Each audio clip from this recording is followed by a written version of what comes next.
Hello everyone and welcome back to Your Values. Hope all is well today. Today is the second part of the life values. Last time we saw the 3 first, where you heal, you come back to 0, and now we're going to see the 5 ones for the evolution in the second part. And today is going to be the 3 first of the second part, and I will do the rest in another video. So the 3 first of this evolution process, now you're at your purest self. You know who you are, you're 0, you're healed, and you're ready to evolve.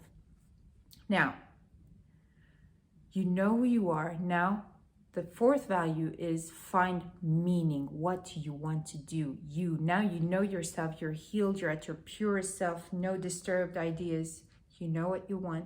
You need to write down. You can write down, do mind mapping, listen to yourself speaking, and you'll see ideas that come back, and just find your goal, your meaning. So you're at point A, the meaning is point B. Now, 5th value, second of the second part, is self-discipline. Self-discipline is what's going to take you from point A to point B, your meaning.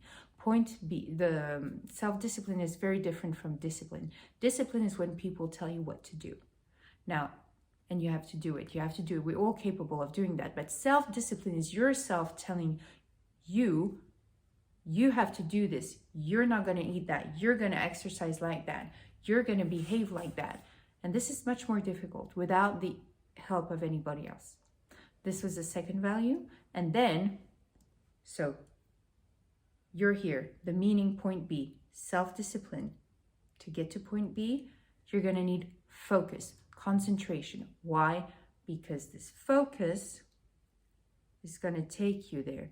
If you're not focused on your plan to go to point B, it's not going to work. You're going to have distractions. No matter what people say, focus on your goal and remind yourself of your goal and why you're doing this. So these are the 3 first values of the second part. So 1, 2, 3. So 4, 5, 6 values. We're going to see the 2 next ones in the next video. If you have any questions, feel free to ask me. I'd be very happy to answer. See you soon on Your Values.